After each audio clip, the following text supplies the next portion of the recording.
Who is with Vinny Fiorenza? There's a lot he doesn't know. There's a lot he wants to know. This is a podcast where he tries to learn from people who know things he doesn't. He'll be focusing on people from the worlds of business, entertainment, and the arts. His guests are people he finds fascinating and that he believes will bring value to others. Join him on the journey on finding out who is.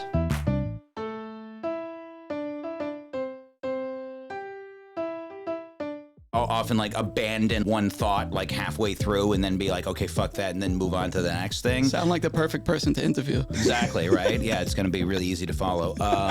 You and your mustache made it on the book of Boba Fett. Yes, both of us. Yeah, we're a package deal. Yeah. I'm just at a table just eating cannoli and smashing them in my face. So I was on Conan eating cannoli with, next to Weezer. That's great, dude. It's random. You all relaxed? I'm all relaxed, yeah. Good. We're here with Galen Howard. Yes. Yeah, he's bringing the energy. We're going to have some fun here today. Where are you from, Galen? Give us a scoop. Yeah. I'm from Central Valley in California, around Sacramento area. Nice. Yeah, I grew up there, and been down here about 13 years. Nice. Wow. Nice. We're happy to have you. Not that you've been here longer than me. Right. But, okay, cool. How would some of your friends growing up describe you? Oh, interesting. That's a good question. It depends on the friend, but yeah. I mean, I was definitely growing up. I was, kind of like a lot of actors. I was kind of like an awkward kid, Mm-hmm. So I was, I always kind of had kind of a nervous energy, kind of a little socially awkward. I think actually one of my friends from up there would describe me as the skinny, nervous guy who couldn't complete a sentence. I have a lot of, I'll kind of jump from one sentence to the next. So it's always I'll often abandon one thought halfway through and then be like, okay, fuck that, and then move on to the next thing. Sound like the perfect person to interview. Yeah, exactly, right? Yeah, it's going to be really easy to follow. So that so I kind of came to acting, kind of out of necessity because, it was a kind of a structured activity where it's I can kind of express myself in a way that kind of makes sense. How early did you start?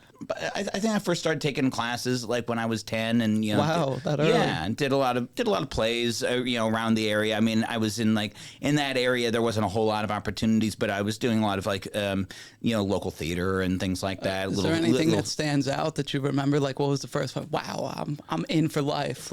Oh man, yeah, there's a few things. I mean, I think. I was doing little Shakespeare plays and stuff. I think I was doing a Midsummer Night's Dream, and I think there's I was one of the play within the play, and I was I had was the character who cross dresses and and I was up on stage with a coconut bra, and I was just and getting all the laughs and shit, and I was okay, this is. I can this makes sense. I can do this. So shit. Getting all the laughs. Yeah, yeah, exactly. I was okay, this is I know my way in here.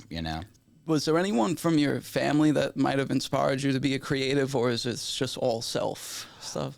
Great question. Yeah, actually, my both my parents were artists, visual artists. Oh, beautiful. So they were artists in the 60s, 70s, and then they came out here. My dad ran a sculptural design business, and my mom was an art teacher at a local college. So so it was I grew up with around creative people, and was exposed to different kinds of visual art and that sort of thing. So when I was kind of finding ways to express myself, they were really understanding and very nurturing in that way, and was just kind of whatever makes sense for you, you go do that. Oh, yeah. I mean, that's really helpful to have people around you like that. To be oh, able to yeah. do It made all the difference. Yeah. Because, I'm like a lot of people, we're our own worst enemy, and I'm, full of self-doubt and, kind of have imposter syndrome and shit. So it's it's great to have people around, no matter what, they're oh, yeah, you just keep doing what you're doing. For real. Makes so much difference. After or during the stage performances, did you always know you wanted to be on camera? Yeah, like I got really into movies when I was a teenager. Started going back and watching all the stuff from the 70s and the classic comedies and dramas and stuff, and reading books on filmmakers and things like that. So I was always like really kind of got really fascinated with that, and so I knew that just the magic of being on set was just something that always really appealed to me. Tell us a little bit about that. Who were some of the people that stuck out to you? Like, what books were you reading? What films were you watching in the 70s? Oh yeah, for sure. I mean, I think.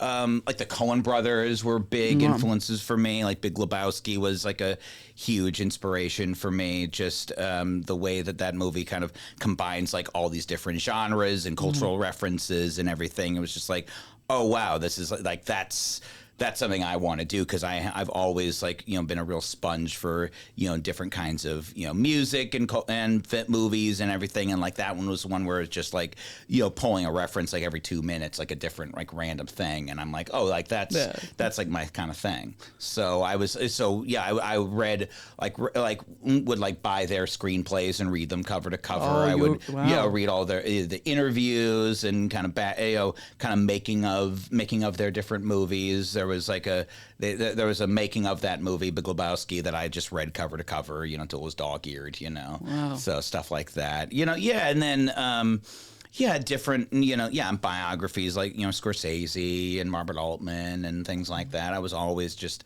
really, excited and interested about like how that process is, and, all the stories of, the different actors on set, like Jack Nicholson being on like the set of Chinatown and things like that, all that stuff, dude. I'm sure I just watched The Player. Like Robert Altman. So you good. talk about all that type of stuff. So good. I mean, as far as like a movie about movies like that, that one's so good. Yeah. Like that opening shot is incredible. God. Yeah, that opening tracking shot, like 10 ridiculous. 10-minute tracking shot. It's so good. You were mentioning music before. Then you've been in like, I don't know, a lot of music videos. You've been in music videos with artists like Justin Timberlake, Weezer, Elle King, Lil Dicky, Smashing Pumpkins, and like, the list goes on. Could you tell us a little bit about those experiences?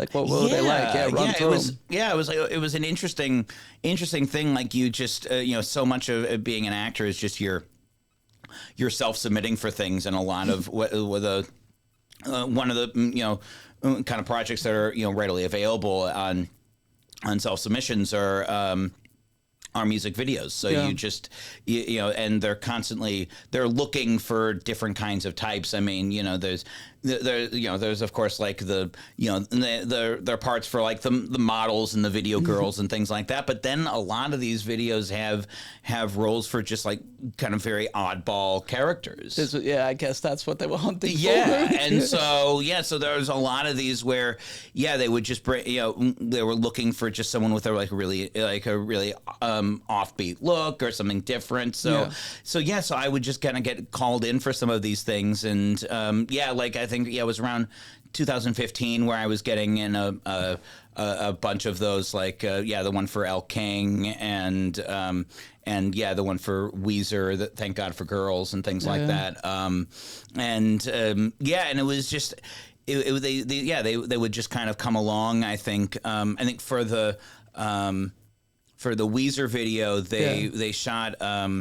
They were shooting like their main video, and they were like, oh yeah, we would definitely want to use you in that, like for like a featured part. But then they were like, well, we also have that's not going to be ready for when the song drops, so they were going to do a lyric video, and so they were just thinking like, oh, like what can we do for the for that? So there's like a reference in the video to cannoli. So they just like brought me to their office, their little production office, and into like a back room, and just had this bit where I'm like for 3 minutes I'm just like at a table just eating cannoli and like smashing them in my face. And that's good. Yeah. And how'd you do?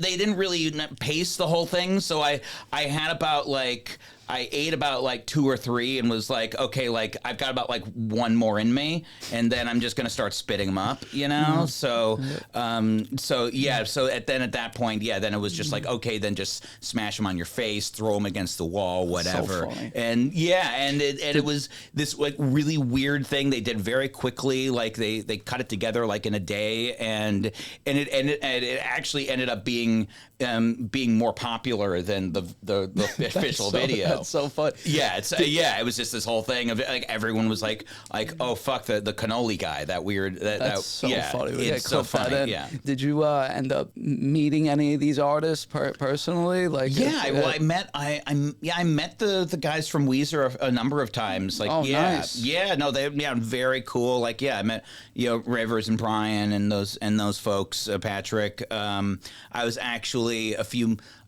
months after that, they were performing the song on Conan O'Brien, and they thought it would be fun to like have like a shot of me like above the band, like up in the rafters, eating the cannoli. Oh, so you were on Conan? So I was on Conan eating cannoli with next to Weezer. That's great. It's random. Yes, I was just like showed up that day, was just like in the green room hanging out with Weezer. Do you still eat cannolis? I can't. It's like I don't know, man. It's like the thing of like the dad like gets his kid to stop smoking by making him smoke the whole pack. Yeah. It was like that. I was like, I can't. No more cannolis. I can't touch him again. I mean, those things are rich, dude. Yeah, I know. Believe me, I'm Italian. Yeah, I don't have to tell you. I don't have to tell you. Yeah, the cannolis at every family party. Yeah. But now tiramisu, that's that. You give me some tiramisu and it's on. No, I like that too. It's good. Yeah, it's good energy. Rainbow cookies, whatever. I can keep listing them out. Yeah, but, exactly. Pignolis. But you and your mustache made it on the book of Boba Fett. Yes, both of us. Yeah, we're a package deal. Yeah, tell us about that experience, how that set was, what your role was. Give me the whole scoop. Oh, yeah. Heck yeah. That was cast and shot right at the height of the pandemic. And it was like right when they were starting to open up production again after they had the COVID protocols and all of that in place. So that was, I got that audition about like October of 2020, and it was one of those where it was just it was a nondescript, no information, untitled project. Yeah, I'm sure, dude. Yeah, all the stuff. You had to sign NDA, all that stuff. But you were in the first season. They only did one season, right? So far. Yeah, I think it's kind of. I mean, it's intended as like his interstitial between season 1, 2, and 3 of Mandalorian. Got it. So I don't know. Yeah, I don't know if they'll bring it back or do anything, but they have that one season, which is awesome, and so they it was. I think all they said was like untitled Disney Lucasfilm. So you can kind of piece it together. You can kind of do the math. Really, like what else is that going to be? So I knew had an idea of what it was. Are you a Star Wars guy? Yeah, I grew up. I'm not like huge, but you can't deny the effects of that and the influence of that. I mean, everything of just like pioneering the popcorn film and bring back Hero's Journey and Joseph Campbell into like pop culture. It's like it's incredible stuff, and especially what like Jon Favreau and Rodriguez and Filoni have done with that is incredible now with all the series. So I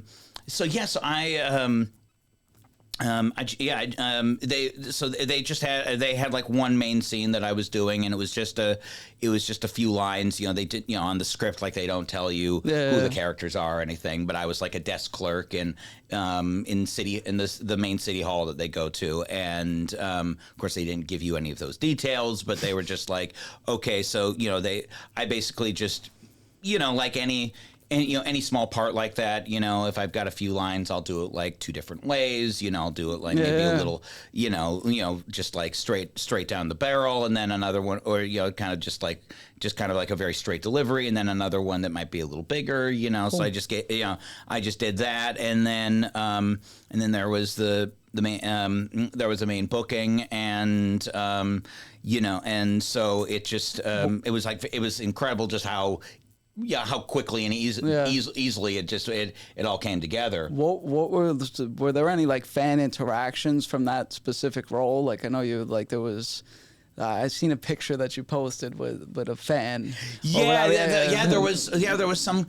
One of the conventions. I think a friend of mine was at a convention and saw a guy like literally cosplaying as my character, and I was like, oh my god, like I think we actually had some. I think we messaged each other briefly online. I was just like, thanks for giving me bragging rights. Yeah, right. That's pretty cool. It was awesome. Yeah, and he did a great job. Like he had had his mustache trimmed exactly, and recreated the whole costume with the awesome. With the sash and the insignia and everything. It was awesome. But so I mean, when we were filming, it was like.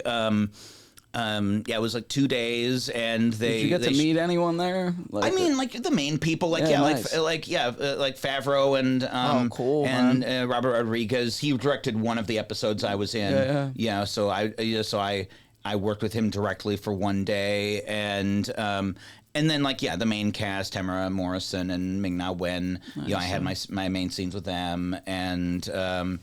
The whole cast was terrific. There's a great comedic actor out of the improv scene in Chicago named David Pasquazi. He was on Lodge 49 and some other shows. He's awesome, and so I was kind of playing his underling. He was like the Twi'lek major domo that they go through at Mos Espa, and so he was incredible to work with. So I was working on the volume, which is like the whole digital. That's okay. The digital stage. Nice. Yeah. So it's like everything around, like everything in the background is basically digital. It was all LED. Whatever. So like if we're here, all of this would be built up, but then everything else around us is digital. Like virtual production. It's incredible, and pretty impressive. It's very impressive. I mean, my favorite story. One of the ADs told me is that he said that one of the it was so realistic that one of the COVID officers accidentally tried to go up to one of the digital images to tell them to put on their mask. Oh my God, that's amazing! It's that crisp. The image is that and the dimension is so. I mean, it better be the amount that they're putting into it. Oh my God, yeah, it's incredible. So like working on that, it's just like and then on top of that, you're with everything in that world that you've grown up with. Like the Fomorian guards are right there. Like everything, it's surreal, man. That's great. Yeah, I'm glad you're able to experience that. I hope there's more juice you could squeeze out of that thing. I'm grateful for all of it. Another big bragging point to me is as a film buff, the one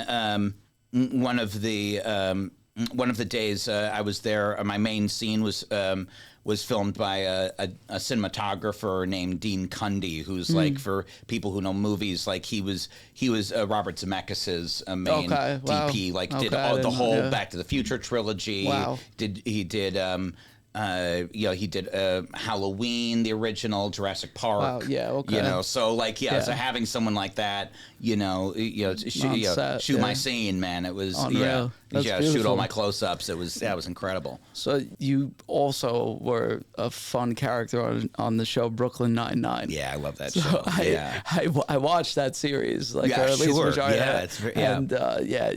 your character. Tell us a little bit about that character, and it was a recurring, or you came back and a couple episodes. It was pretty cool. I mean, it was a great opportunity. Because they've Joe Latrulio's character on that show, Boyle, Charles Boyle, is how was it being a Boyle? A Boyle, yes. They have for people who don't know the show, like his character, he's a very kind of an oddly idiosyncratic character, just an incredible character, and his whole thing is that he has his whole backstory, he has a whole family of kind of people who are also just kind of very very very weird and kind of overly friendly. Everyone hugs each other. This very kind of like folksy kind of down home, personality. And great. So I was one of those.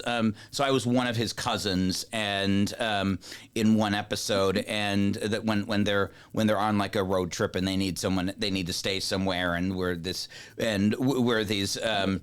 The Boyles. Yeah, we all wear like brown on tan. And it's very fun, and so then in the last season they had a whole episode that was completely revolved around the Boyle family, it was kind of like a little mystery. There was like a little kind of a whodunit and element to it. So like all the characters were very instrumental in that, and so got a number of great scenes in that. Are you in touch with any of the Boyles? There's a couple guys. Yeah, a guy. Frederick Kohler, I worked with on both episodes. He's awesome. We've kept in touch. He's great.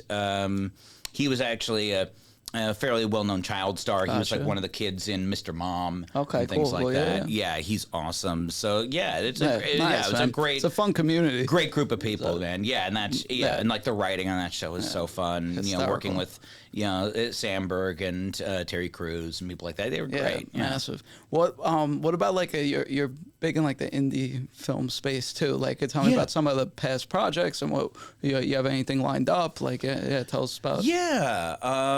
Let's see. There's a few things I've done recently. I've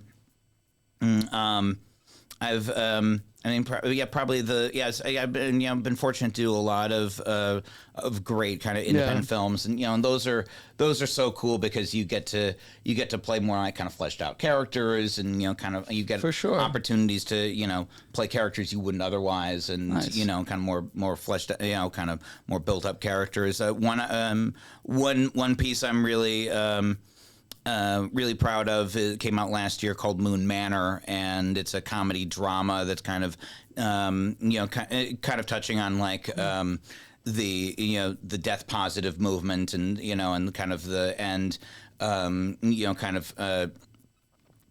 death positive, like the idea of like people who are like embracing death or taking death into their own hands and that sort of thing, but in a way that's and in a way that's like it's very nurturing, it's very very positive, where it's like,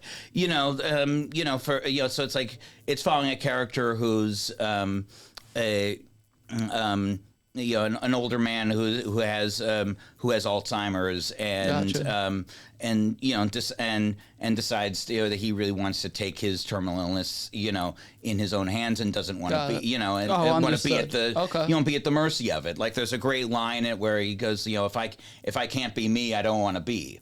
Wow, that is a powerful line. Yeah, and so it's this idea of really taking taking your life into your own hands by also taking your own death into your own hands, and so there's but the way that they go about it, it's not heavy as you might think it is. It's like very they use such a light touch with it. It's very funny. It's very whimsical. It's had some great actors in it, like Richard Reilly from Office Space. He was in the short I produced. Oh, awesome! He's great. He's so cool. Yeah. And so I kind of played his sidekick. He plays like the guy's brother, who's cool. A churchgoer, and is basically kind of there to try to try to convince him otherwise, and so I'm like his kind of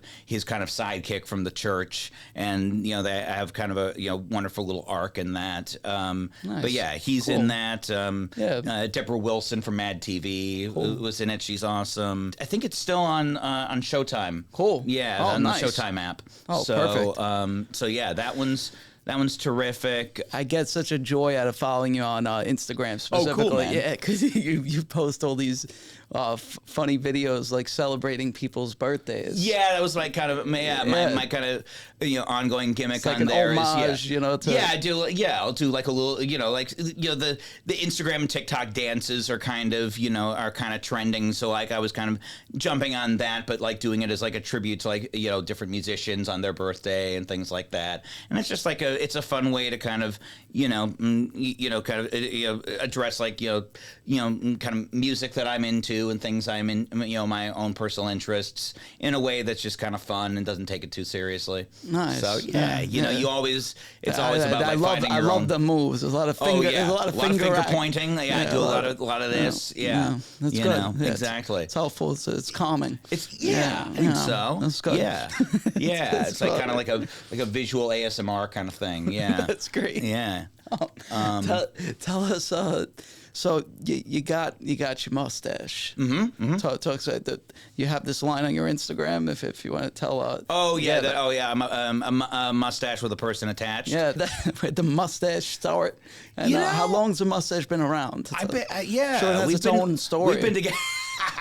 We've been together for about like 10 years. I mean, I think when because I always when I was younger I had more like kind of a baby face. I was always kind of looked younger. I looked like a kid up until my 30s, and so I would always I would start kind of start growing the mustache because just to have something, some proof of my adulthood to cling to, and then it's like a movement, right? Exactly. And so then I would just kind of work that in, and it just kind of became part of the look, and I think there's just something very specific about it, and it just kind of.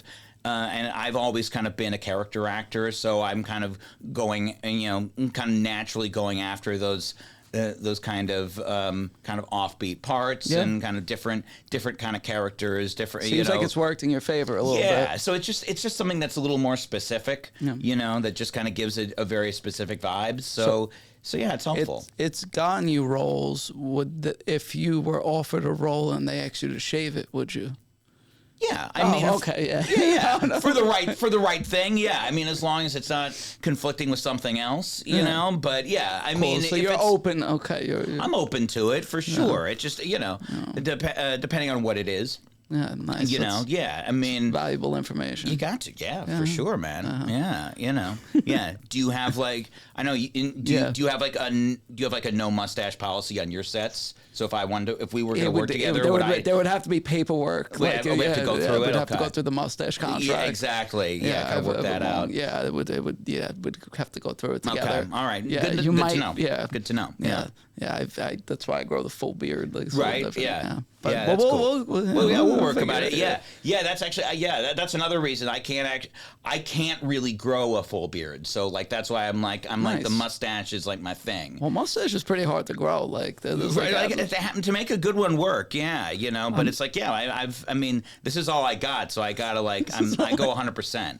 I'm glad we spoke about this for as long as we did. Me too. Yeah, no, I think it's an important topic. I think it's really what people wanted to listen to for sure. No, it's close to a fact. So I'm gonna switch it up to a little bit of like a rapid fire type of session. Yeah, you ready? Oh yeah. Okay. Yeah. What's up? Whoop. Yeah, you got your coffee. You ready to go? Yeah, I think you need more right before this. Yeah. With all the roles you've been a part of, what's your favorite movie series? We mentioned a lot today, like Star Wars, Back to the Future, like whatever, something in that range. I mean, probably. That's a good question. I mean, I'm probably Godfather. Wow, that was not the direction I was thinking, but now understanding like your love for passion for filmmaking. If you're gonna go like a full series, probably cool. probably something like that. Yeah. Do you have a favorite character from The Godfather, like someone that you like? I know it's a big Yeah. Well, personally, the one I always connected to was Fredo. I mean, Nice. yeah. Get at wow. He had a mustache. He sure did. He sure had a great mustache. Because Ali had a great mustache. You in that. saw that. You saw that documentary. Oh, yeah. I knew it was you. I knew it was you. Yeah, John that's Cazale, phenomenal. Incredible. Like, I need to rewatch that. I know it's so good. Yeah. Yeah. So yeah. I mean, Cool. his character is so good. Nice. In that. Yeah. Do you have a favorite Star Wars character? Oh man. Or film? I don't know. Like yeah, for sure. I mean, there's so many great characters. I love all the creatures. The band in the cantina, the Max Rebo. That I love that guy. Yeah, you always connect to the music. That's cool. I do. Yeah, that kind of elephant-looking guy, Max Rebo. He's great. Nice. I would love, like in the Muppets, they just did the series about like the band about Electric Mayhem. I would love to see them do that with Max Rebo, like see that band on tour. And my dream would be that if any producer listening, that my character from Boba Fett leaves City Hall and becomes their road manager. Perfect. Like takes them on tour. That is a series. That's a fucking series, right? Yeah.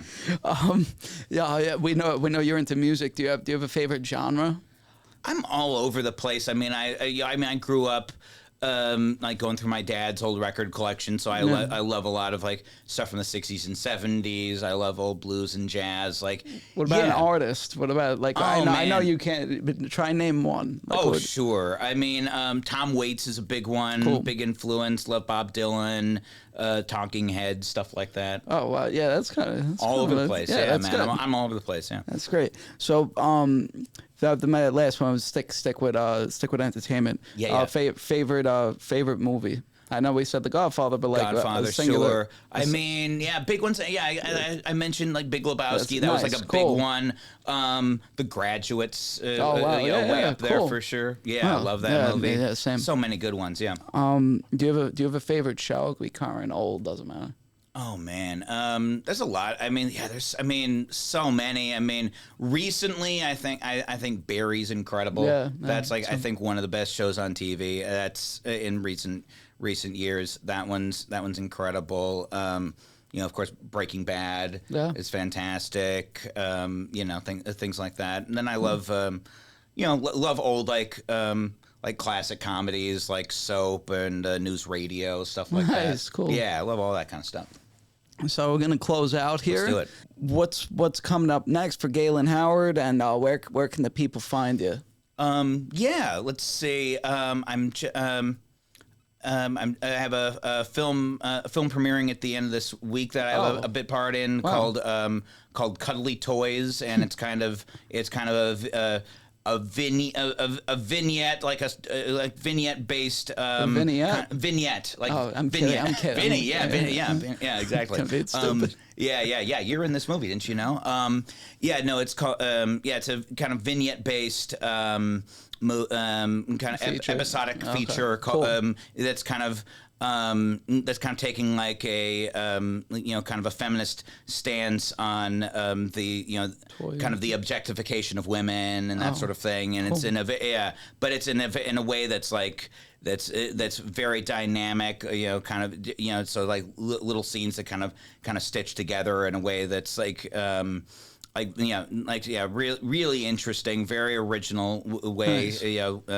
Way that it's all kind of put together, and so that's having a premiere this Friday at Los Feliz 3. Perfect. If anyone wants to check that out, it's going to be great. Nice. And where can they find you? Yeah, and then you can find me on Instagram, Galen Howard, one word. And that's where I put up my little dances and all that other stuff. They're great. They're excited. Yeah, let's keep up with Galen. I appreciate you coming out, man. Thanks for having me, man. This was a blast. This is rad, dude. Yeah, man. That's another one of those California words. Yeah, rad, dude. Rad. Yeah, exactly. All right, thank you, guys. Appreciate you. Thanks, Galen. Cool, man.